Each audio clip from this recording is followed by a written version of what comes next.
Hello बच्चों, let's read this question. So this question says, if different object had different ratio of their inertial and gravitational masses, would they all accelerate at the same ratio in the gravitational field of the earth? Explain. Okay, तो चलिए बच्चों, अब हम इस question को start करते हैं। तो देखिए बच्चों, इस क्वेश्चन का की कॉन्सेप्ट आप क्या लिख सकते हैं।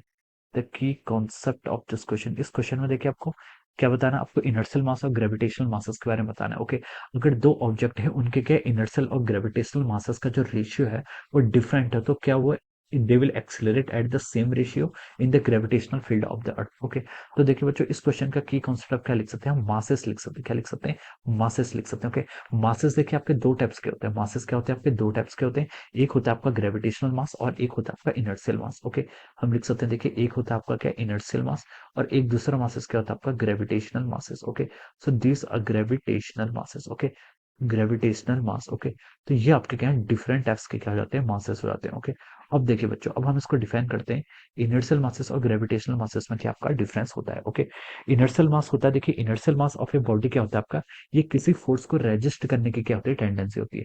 जैसे हमें पता है कि from the Newton second law of motion, force is equal to our mass times acceleration, ये होता है। ओके, अब देखिए यहाँ पर जो एक्सेलरेशन होता है, एक्सेलरेशन को हम कैसे डिफाइन कर सकते हैं, acceleration is define as the force divided by mass. Okay, this is the formula for the acceleration. Okay, जितना ज्यादा एक्सेलरेशन होगा हम बोल सकते हैं कि ये क्या करेगा, उतना कम क्या कर रहा है आपका, रेसिस्ट कर रहा है। क्या कर रहा है, उतना कम रेसिस्ट कर रहा है। अगर किसी बॉडी का एक्सेलरेशन लेस है, अगर हम किसी बॉडी पर फोर्स एफ लगा रहे हैं, उसका एक्सेलरेशन क्या है, लेस है, तो हम बोल सकते हैं कि वो बॉडी क्या कर रही है, उसको ज्यादा रेसिस्ट कर रही है। ओके, तो देखिए ये किस पर मेजर करता है, this is depending upon the mass. अगर किसी बॉडी का मास बहुत हाई होगा तो हम बोल सकते हैं उसका एक्सेलरेशन क्या होगा आपका, लेस होगा।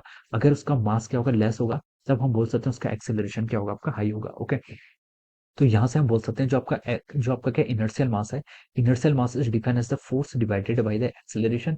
या फिर इस डेफिनेशन से हम बोल सकते हैं आपका, देखिए जो आपका क्या होता है, इसको हम देखिए इस डेफिनेशन में लिखते हैं। क्यों लिखते हैं, देखिए क्योंकि ये आपका रूल्ड आउट हो जाता है। वेक्टर डिवीजन क्या होता है, वेक्टर डिवीजन आपका अलाउड नहीं होता, तो फोर्स डिवाइडेड बाय एक्सेलरेशन, तो ये रूल्ड आउट हो जाता है। इसलिए हम इसको इस फॉर्म में लिखेंगे। हम देखिए यहाँ से बोल सकते हैं कि जितना ज्यादा मास होगा किसी बॉडी का, जितना ज्यादा मास होगा, मास का मतलब कि जितना ज्यादा इनर्शिया होगा, उतना ज्यादा हम बोल सकते हैं कि इसकी एबिलिटी टू रेसिस्ट फोर्स क्या होगी, उतनी क्या होगी, इसकी ज्यादा होगी। ओके, तो ये आपका कहलाता है, this is the definition of our inertial mass. Okay, अब देखिए सेकंड आपका क्या है, आपका ग्रेविटेशनल मास। ग्रेविटेशनल मास को हम कैसे डिफाइन करते हैं, फोर्स इज इक्वल टू कितना होता है आपका, एम टाइम्स जी। ओके, ये हम दिखाते हैं, ग्रेविटेशनल मास को यहाँ पर एम जी से डिनोट कर देता हूँ। ओके, तो यहाँ से हम एम जी को क्या लिख सकते हैं, आपका force divided by g. Okay, ये आपने यहाँ से इसको इस तरीके से लिख सकते हैं। ओके, अब देखिए ये क्या आपका ग्रेविटेशनल मास क्या होता है आपका, जब आपका कोई object in the gravitational field, किसी ग्रेविटेशनल फील्ड में होता है, gravitational field of the earth होगा, तब उस पर जो फोर्स लगता है, तो कितना फोर्स लगता है, उस पर जो फोर्स लगता है वो एम जी के इक्वल होता है। उस केस में हम बोलते हैं कि एक्सेलरेशन जो होता है उस पर, वो एक्सेलरेशन ड्यू टू ग्रेविटी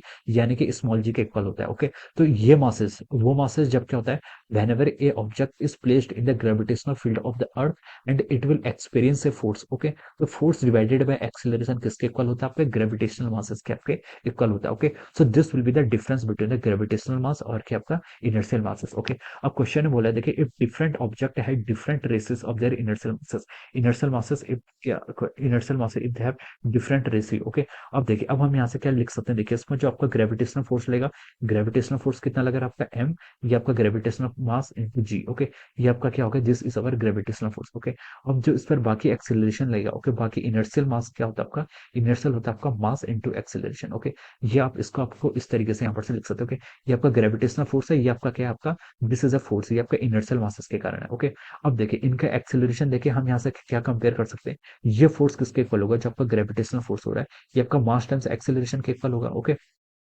और यहाँ से हम इसको एक्सेलरेशन को डिफाइन कर सकते हैं आपका m g divided by the capital M. Okay, ये आप यहाँ से डिफाइन कर सकते हैं, अगर एम जी आपका ग्रेविटेशनल मास है और एम के आपका यहाँ पर इनर्शियल मासेस है। ओके, तो देखिए बच्चों यहाँ पर ए और जी, ये क्या है, दोनों क्या रहेंगे आपके, डिफरेंट रहेंगे। ए और जी क्या है आपका, इससे क्वेश्चन पूछा कि would they accelerate at the same ratio, इनका रेशियो क्या आएगा आपका, डिफरेंट आएगा। ओके, अगर हम यहाँ पर ए बाई जी को फाइंड आउट करें, तो ये किसके इक्वल हो गया आपका, m g divided by m के इक्वल हो जाएगा।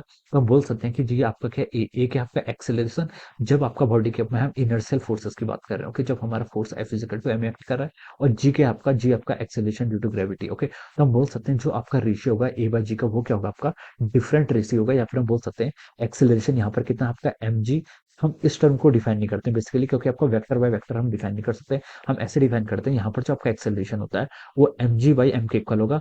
ओके, और जो आपका simply acceleration due to gravity होता है वो किसके इक्वल होता है? आपका जी के इक्वल होता है। तो दोनों एक्सेलरेशन के आगे आपके डिफरेंट आगे, क्यों आगे?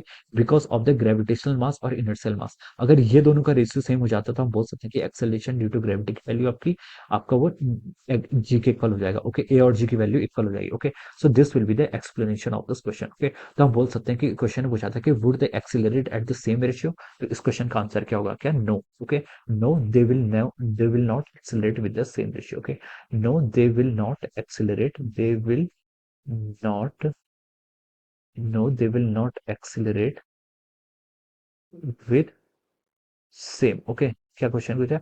Would they accelerate at the same, they will not accelerate with same. Okay, they will not accelerate with same acceleration लिख लीजिए। ओके, ये दोनों सेम एक्सेलरेशन से क्या करेंगे? आपके एक्सेलरेट नहीं करेंगे। Okay, so this will be the answer of this question. ये क्या हो जाएगा? इस क्वेश्चन का हमारा फाइनल आंसर हो जाएगा। Okay, so I hope you all understood this concept. All the best and thank you so much.